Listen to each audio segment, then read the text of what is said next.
할렐루야. 우리 같이 한번 해볼까요? 기가 막히고 할 말이 없습니다. 예, 오늘은 이런 제목을 가지고 에스라 9번째 시간을 갖도록 하겠습니다.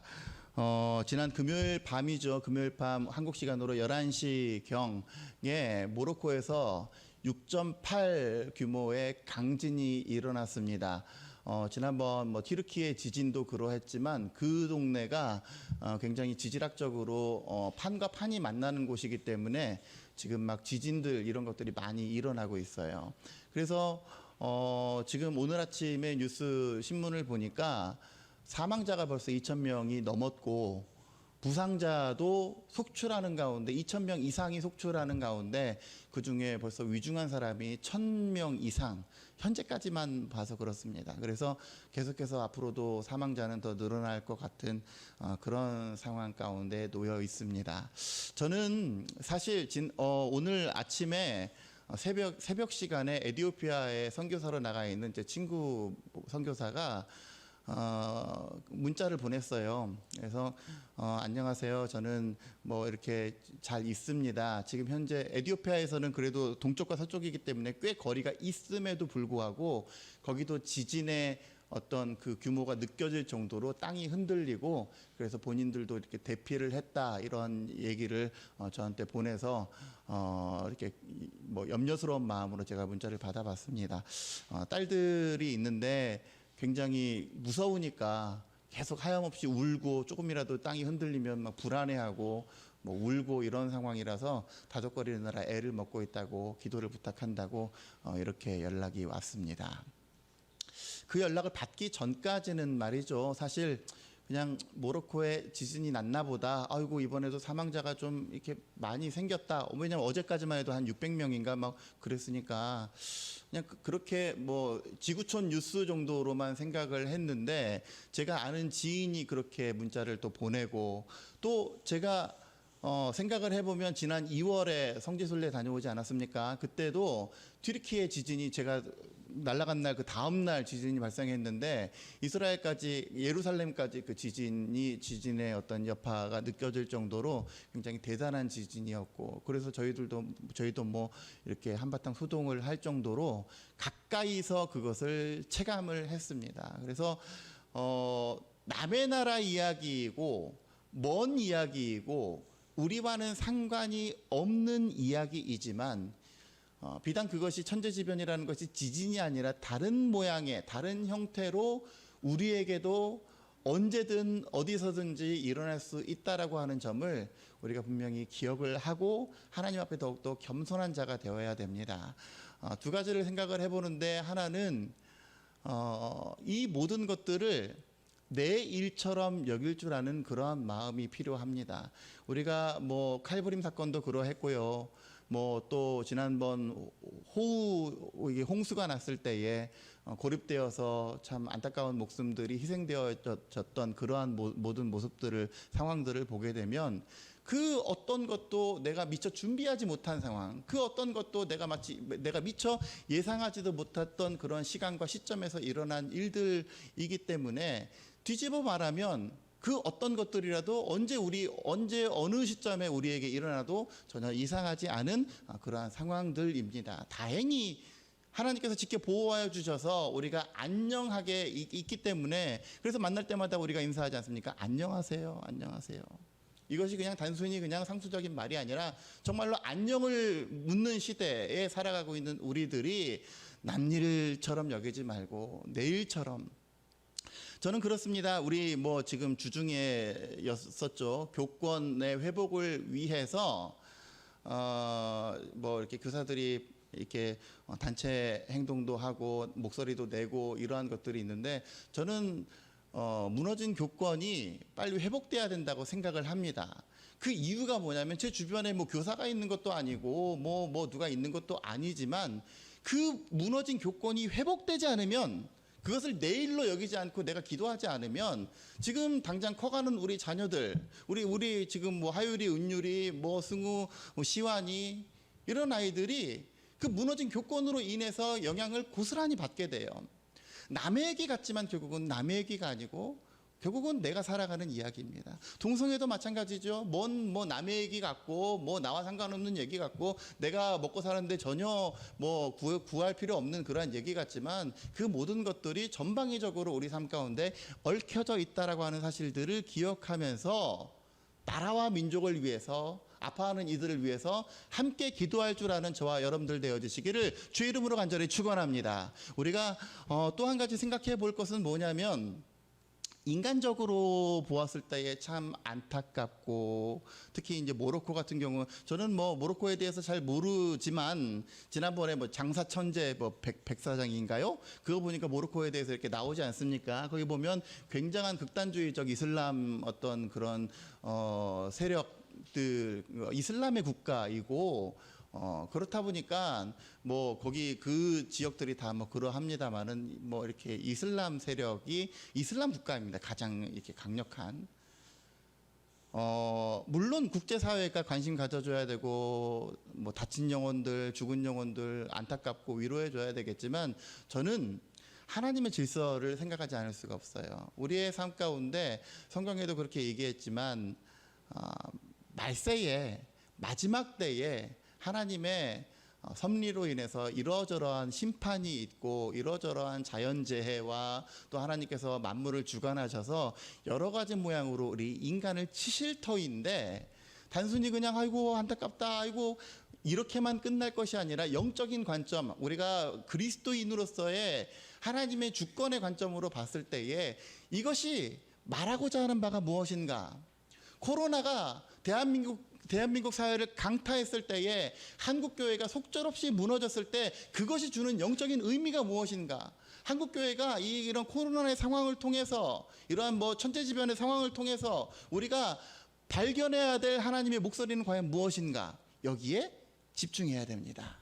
단순히 병을 얻었고 단순히 누가 아프고 단순히 안 좋은 일이 생겼고 이걸로 끝일 것이 아니라 우리 삶에도 마찬가지입니다. 우리 삶 가운데 여러 가지 일들과 여러 가지 사건과 사고가 터졌을 때 이것을 통해서 하나님께서 내게 요구하시는 것, 하나님께서 내게 말씀하시고자 하는 것, 하나님께서 이런 강진을 통해서 이 땅 가운데 하나님께서 말씀하시고자 하는 바가 과연 무엇인지 영적인 눈을 뜨고 영적인 귀를 열어서 하나님의 뜻을 구하며 기도할 줄 아는 저와 여러분들 되어주시기를 주의 이름으로 간절히 축원합니다. 오늘 이 에스라 9장의 말씀이 바로 그런 거예요.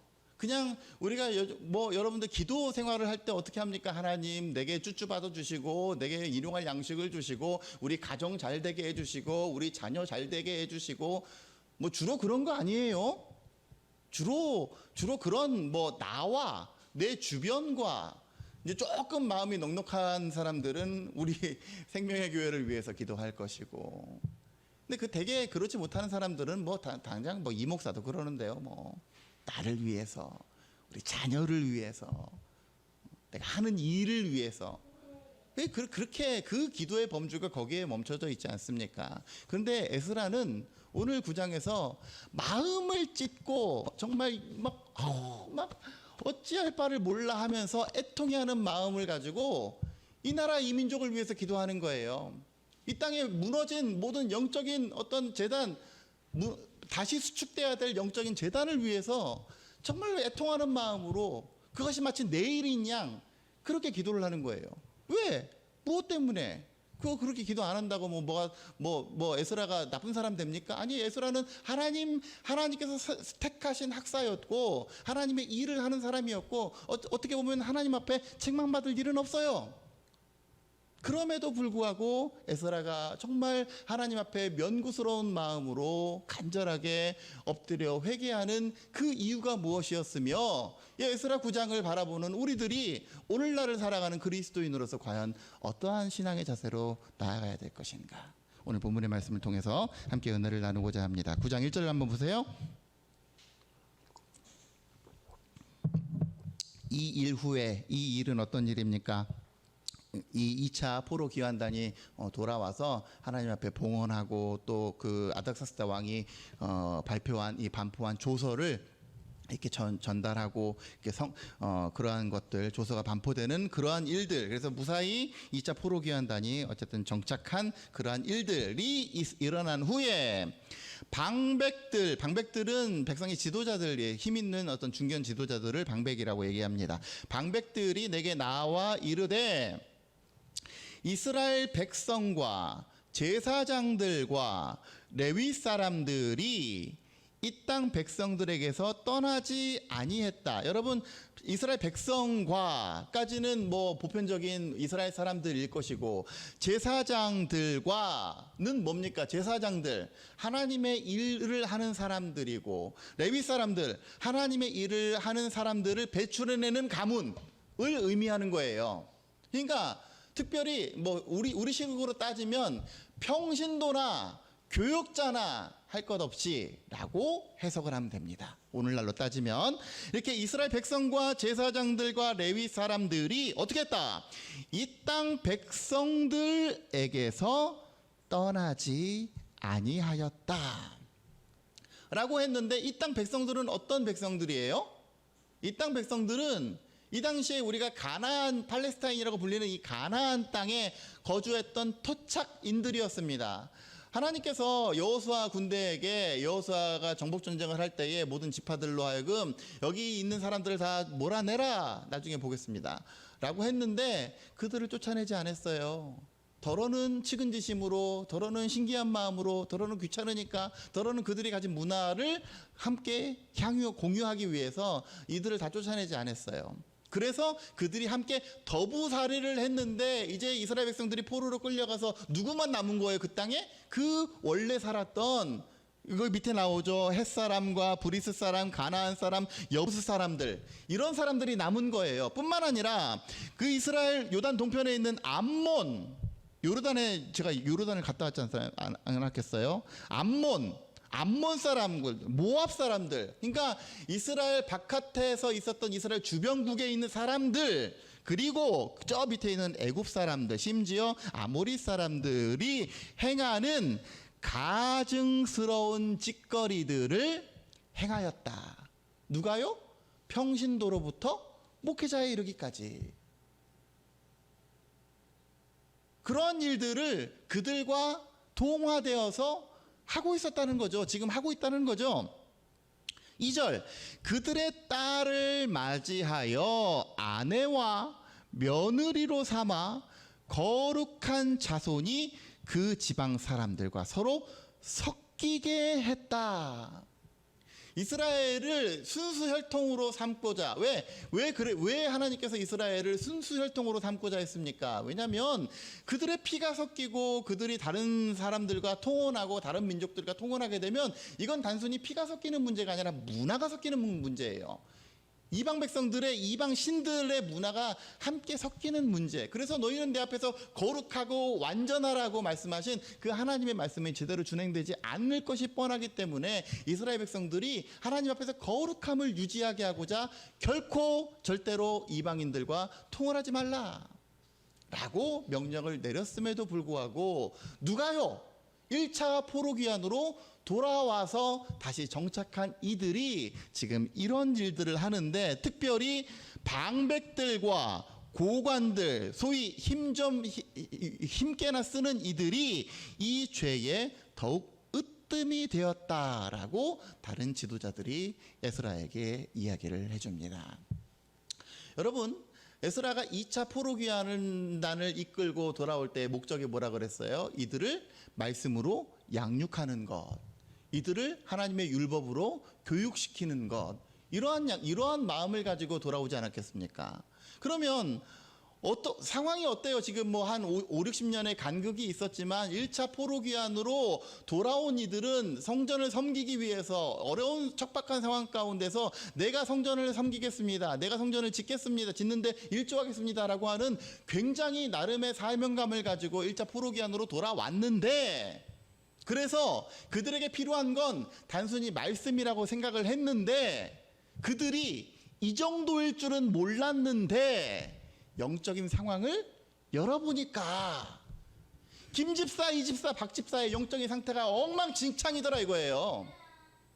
심지어 이방인들보다도 더 이방인들이 하는 짓을 그대로 골라하는 것. 이 지금 말씀의 문제가 아니야. 이건 ABCD 기본의 문제, 기본의 문제. 뭐 말씀 읽으세요, 기도하세요. 지금 이 문제보다도 훨씬 더 심각한 수준의 문제에 빠져 있는 겁니다. 저도 가끔 성도들 대할 때 어려운 건 뭐냐면, 우리 이 안무개 집사, 안무개 권사가 이 정도의 믿음은 되겠지, 이 정도의 분량은 이 정도 기도 생활을 하겠지. 가끔 뚜껑 열어보면요, 굉장히 좀 당황스러울 때가 많이 있어요. 이건 지금 기도를 논할 때가 아니네. 이 사람 어떻게 해야 되지? 솔직히 있습니다. 에스라가 느끼는 마음이 딱 지금 그런 마음이에요. 이거 쇼킹이네, 쇼킹. 나는 그냥 기본적으로 기본이 돼 있는 사람들한테 그냥 빨리 이제 말씀을 가르치고 말씀으로 이렇게 바로 서게끔 하려고 왔는데, 이들의 영적인 상황을 보니까 엉망진창인 거예요. 난리인 거예요. 그러한 상황을 마주하고 있는 겁니다. 3절.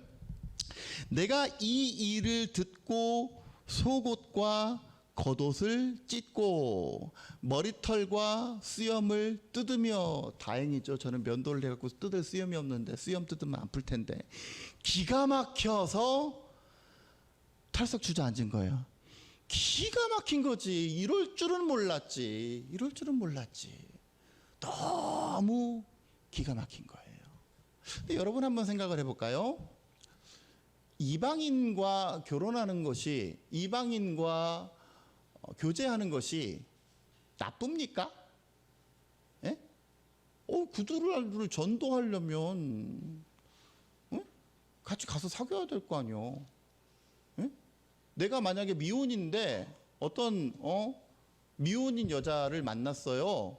그랬는데 이 사람이 교회를 안 다니네. 그러면 여러분들 되게 어떻게 접근합니까? 내가 결혼해가지고 이 여자를 딱 그리스도인으로 만들어야지. 내가 열심히 기도해서 하나님께로 이끌어야지. 물론 좋아요. 그럴 수 있어요. 실제로도 그렇기도 해요. 그런데 그런 경우보다 안 그런 경우가 훨씬 많아요. 제가 예전에 강남중앙교회에 청년 한 명 있었다 그랬죠. 그 청년이 어느덧 시집을 가가지고 말이죠. 거기 이제 그 청년들끼리, 제가 아는 청년들 2명이서 이렇게 결혼을 했는데, 어느 날 갑자기 제 그 아이 학교에서 만났어요. 목사님, 웬일이야? 그랬더니 우리 애도 1학년이에요. 그래가지고 같은 학부모로 만났는데, 그 당시에 그 청년이 똑같았어요. 어떤 남자를 만났는데 교회를 안 다닌대요. 근데 다행인 건 이 정말 그때 막 한참 불 붙어가지고 파이어 해가지고 수요 예배, 금요 예배 열심히 잘 나갔거든요. 제가 옆에서 걱정을 해줬어요. 안 믿는 남자 만나서 혹시 네 신앙에 균열이 갈까? 난 그게 두렵다. 근데 자긴 자신이 있다는 거예요. 예? 그리고 다행인 건 그 남자가 수요 예배도 가라, 금요 예배도 가라 이렇게 해준대. 얼마나 좋아요. 그러면 이제 잘 만나서 그 사람 또 교회를 데리고 오기도 하고 그렇게 해라 그랬어요. 근데 어느 날부터 금요 심야에 안 나오기 시작하네. 어느 날부터 수요일에도 뭐 이 모양 저 모양으로 뭐 2주에 한 번 이런 식으로 나오기 시작을 해요. 제가 한참 지켜보다가 한 3달 정도 지나서 물어봅니다. 그것 봐라, 내가 염려하는 상황이 생기지 않았냐. 그러네요. 그 이유가 뭐냐면 그러는 거죠. 가긴 가. 근데 오늘만 안 가면 안 돼. 가.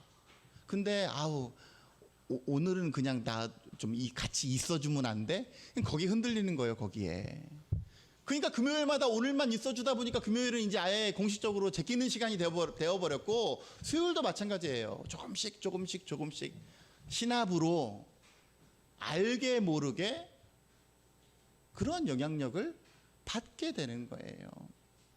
저는요, 제가 주중에 이렇게 엄마들 또 아빠들 이렇게 그 얘기를 많이 합니다. 그리고 어쨌든 아들이 친구를 많이 사귀려면 저도 그 엄마 아빠들이랑 좀 친해져야 될 어떤 필요성도 있고 또 그래야 되기 때문에 그런 환경을 좀 많이 만들려고 얘기를 하는데, 뭐 지금 1학기가 지나고 2학기가 되고 있는 시점에서 참 많이 힘들어요. 일단 엄마들이랑 친해지기는 제가 너무나 힘들고, 왜 저는 남자다 보니까 힘들고, 또 아빠들은 또 아빠들대로 또 힘들고 말들을 잘 안 해요. 힘들어요. 그래서 제가 물어봤어요. 어떤 엄마한테, 당신들은 어떻게 이렇게 서로 이렇게 친합니까? 그랬더니 저희들도 원래 잘 모르는 사람들이었는데 나이도 같고, 그리고 뭐 이렇게 항상 이 사람도 술을 좋아해가지고 말이죠. 술 한잔하면서 친해졌다고.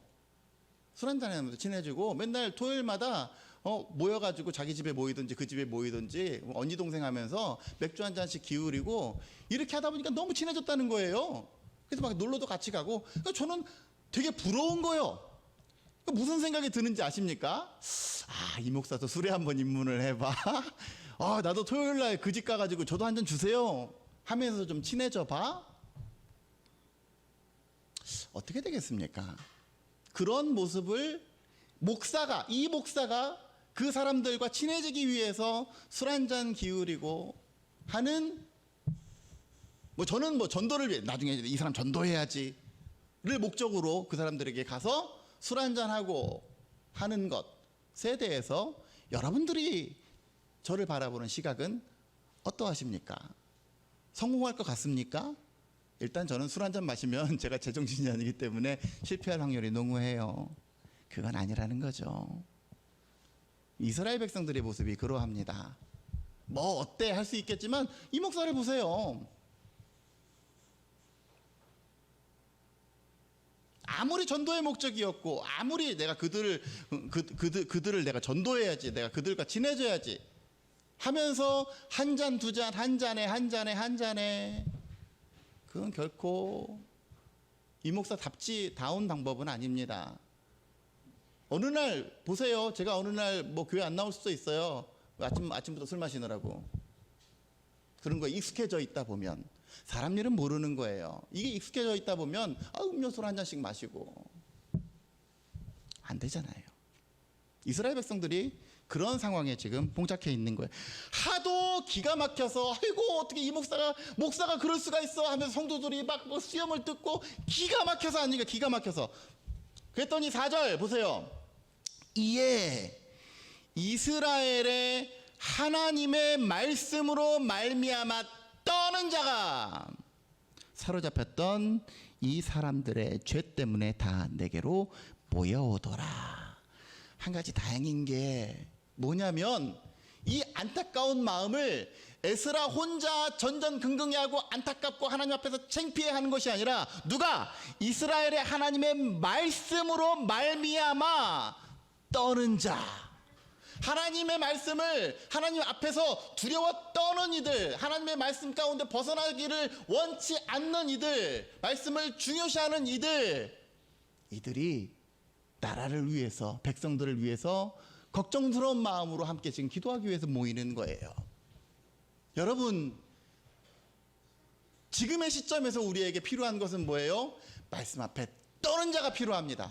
말씀 앞에 떨어야, 하나님의 말씀 가운데 벗어나지 않는 삶을 살아야, 이 정도면 됐지, 뭐 이 정도 가지고 괜찮아, 그게 아니라 하나님의 말씀이 우리의 삶을 운행하는, 우리의 삶을 이끌어 나가는 나침판으로 삼고 그 말씀 가운데 좌로도 우로도 치우치지 않는 자, 하나님 말씀 앞에 떠는 자가 될 때에 그들을 통해서 하나님께서 역사하시는 줄로 믿습니다. 그게 남은 자예요. 그게 남은 자예요. 여러분, 바라기는 저와 여러분들이 하나님의 말씀 가운데 말씀 앞에 떠는 자가 되기를 원합니다. 그냥 뭐 내일도 아닌데 뭐 저들이 통혼을 하든 말든, 저들이 성적으로 타락하든 말든 나만 괜찮으면 되지 뭐, 이게 아니라 함께 애통해 여기고 함께 간절한 마음으로, 이것이 더 이상 남의 일이 아니라 나의 일이고 우리 민족을 향하신 하나님을 진노하게 하시는 이 일이 결코 가벼운 일이 아님을 기억하며 함께 기도할 줄 아는 저와 여러분들 되시기를 주의 이름으로 간절히 축원합니다. 어때요? 잡혔던 자들이 다 죄 때문에 다 내게로 모여오더라. 내가 저녁 때 제사 드릴 때까지 기가 막혀서 앉았더니 저녁 제사를 드릴 때에 내가 근심 중에 일어나서 속옷과 겉옷을 찢은 채 무릎을 꿇고 나의 하나님 여호와를 향하여 손을 들고 말하기를, 뭐라고 합니까? 하나님, 내가 창피하고 부끄럽고 낯짝이 뜨거워서 감히 나의 하나님을 향하여 얼굴을 들지 못합니다. 이는 우리 죄악이 많아 정수리에 넘치고 우리의 허물이 커서 하늘에 미침이입니다.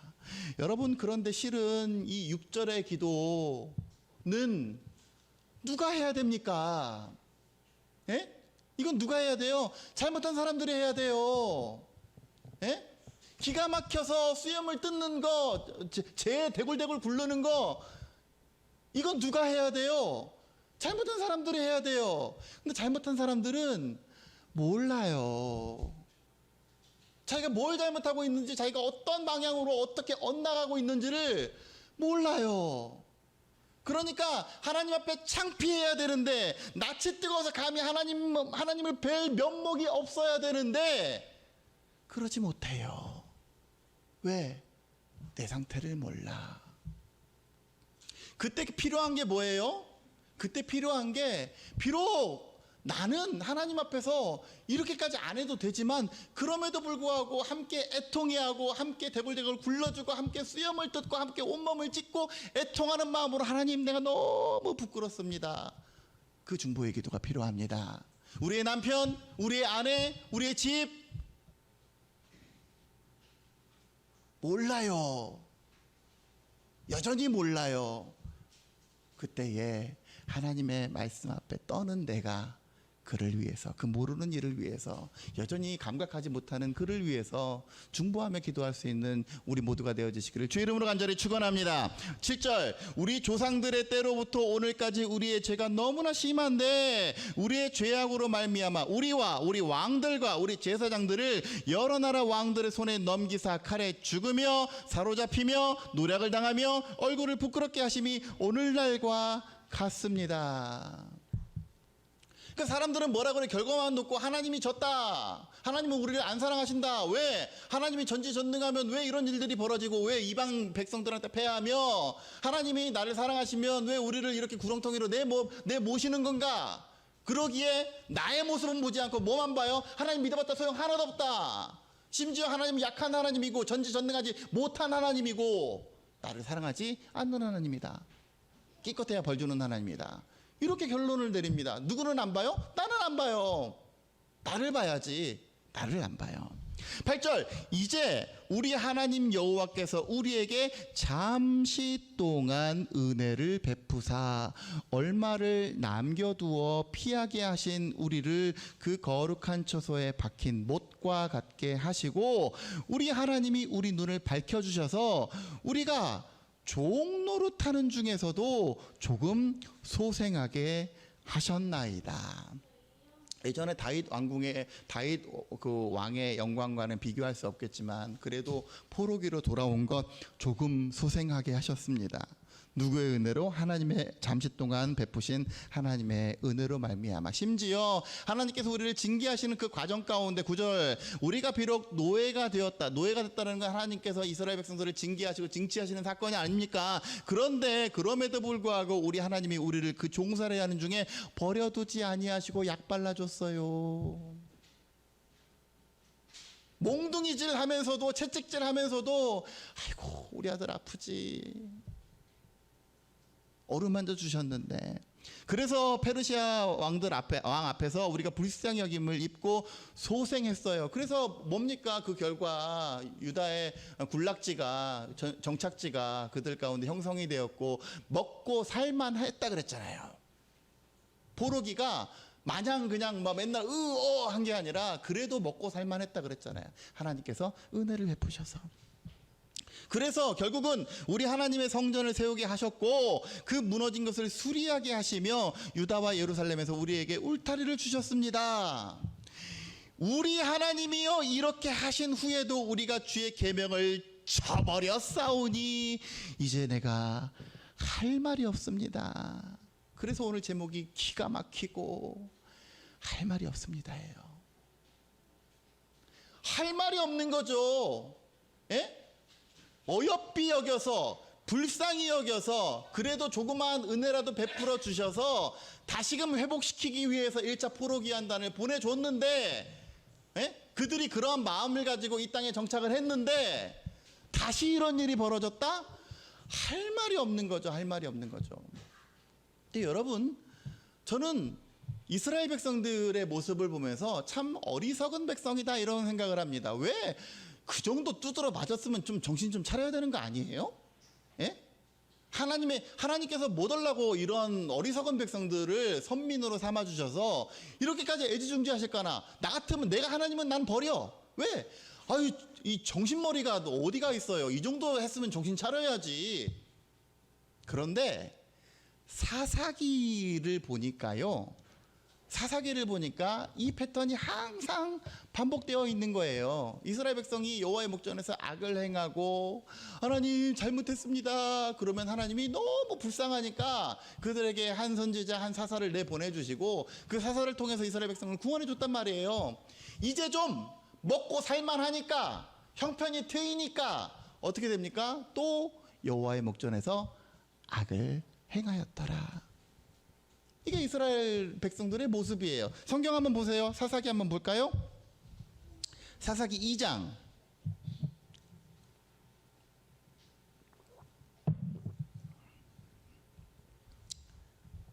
이 이스라엘 백성들의 역사의 굴레가 바로 이러합니다. 사사기 2장 362페이지 11절 이하를 보니까 사사기의 스토리가 본격적으로 시작되기 이전에 사사기는 대충 이러한 내용입니다 라고 지금 사사기를 쓴 기자가 이렇게 간추려서 서론으로 얘기를 하는 거랑 같은 거예요. 이스라엘 자손이 11절 보니까 여호와의 목전에 악을 행하여 바알들을 섬기며 애굽 땅에서 그들을 인도하여 내신 그들의 조상의 하나님 여호와를 버리고 다른 신들 곧 그들의 주위에 있는, 아까 얘기했죠, 거기에서 쫓아내지 않았던 그 주위에 있는 백성의 신들을 따라 그들에게 절하여 여호와를 진노하시게 하였으되 그들이 여호와를 버리고 바알과 아스타롯 뭐 이런 것들을 섬겼다.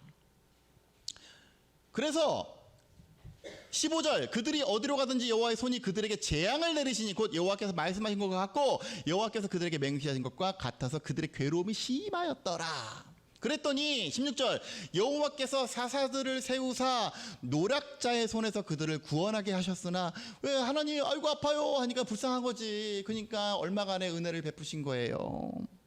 그들이 그 사사들에게도 순종하지 아니하고 오히려 다른 신들을 따라가 음행하며 그들에게 절하고 여호와의 명령을 순종하던 그들의 조상들이 행하던 길에서 속히 치우쳐 떠나서 그와 같이 행하지 아니하였더라. 이제 여기서만 보세요. 18절 여호와께서 그들을 위하여 사사들을 세우실 때에는 그 사사와 함께 하셨고 그 사사가 사는 날 동안에는 여호와께서 그들의 대적들의 손에서 구원하셨으니 이는 왜 그들이 대적에게 압박과 괴롭게 함을 받아 슬피 부르짖음으로 하나님 제발 좀 도와주십시오. 하나님 제발 나를 좀 불쌍히 여겨주십시오. 그랬을 때에 하나님이 아휴 그래 봐줄게. 여호와께서 뜻을 돌이키셨거늘 그 사사가 죽은 후에는 즉 그 뜻을 돌이킨 지 얼마 되지 않아서 그들이 돌이켜 먹고 살만해지니까 그들의 조상들보다 더욱 타락하여 다른 신들을 따라 섬기며 그들에게 절하고 그들의 행위와 패역한 길을 그치지 아니하였다. 그러니까 지금 이 상황은 그러면 왜 일어난 상황이에요? 여호와께서 이스라엘에게 진노하여 이르시되 이 백성이 내가 그들의 조상들에게 명령한 나의 언약을 어기고 나의 목소리를 순종하지 아니하였는데 뭐라고 합니까? 나도 여호수아가 죽을 때에 남겨둔 이방 민족들을 다시는 그들에게서 쫓아내지 아니할 것이다. 그러니까 거룩한 하나님의 사람으로 살게 하기 위해서는 온전히 다 그들을 진멸하고 쫓아내야 되는데 하나님 그렇게 안 하셨다는 거예요. 왜? 그건 뭐랑 똑같아요? 동산에 에덴 동산에다가 선과 악을 알게 하는 나무 열매를 나무를 딱 놓고 이거 너희와 공존해. 나의 명령은 너희들이 순종하는 거야. 따먹지 말라고 하는 거야. 나머지는 너희의 역할이야. 진짜 순종하는 자가 되기 위해서는 저거 쳐다도 보지 마. 근데 어떻게 해요? 쳐다보잖아. 마찬가지. 이스라엘 백성들 가운데 이들을 남겨준 이유는 뭐냐면 하나님의 손이 짧아 구원하지 못하심이 아니야. 이게 놓고 어떻게 한다고? 22절 이는 이스라엘이 그들의 조상들의 지킨 것 같이 나 여호와의 도를 지켜 행하나 아니하나 그들을 시험하려 함이라. 끊임없는 시험 가운데 끊임없이 이스라엘 백성들은 넘어지고 끊임없이 항상 하나님을 배반하고 배반해서 얻어맞을 때마다 항상 하나님 도와주십시오. 하나님 도와주시죠. 급한 불은 꺼야 되겠기에 항상 그러한 기도에 머물러 있었던 그들, 쭈쭈바 하나만 주세요 기도했던 그들의 결국이 뭐예요? 결국은 오늘날과 같다. 기가 막힌 거죠. 영적인 성장이 더욱더 전혀 일어나지 않고 항상 우리 삶에 뭔가 급박한 문제가 생겼을 때에만 하나님 도와주시고 해결해 주시고 그게 해결되고 났더니 좀 먹고 살만해지니까 이제 가정 가운데 아무 문제도 없으니까 다시금 여호와의 목전에서 악을 행하는 그들의 모습. 우리의 가정 가운데 혹시 이러한 이들이 있지는 않습니까? 애타는 마음으로 수염을 찢고 망연자실함으로 내가 하나님의 낯을 배우기 너무나 부끄럽습니다. 그래도 명색이 우리가 기독교 집안인데 그리스도인 가문인데 하나님 너무나 부끄럽습니다. 내가 기도하기 원합니다.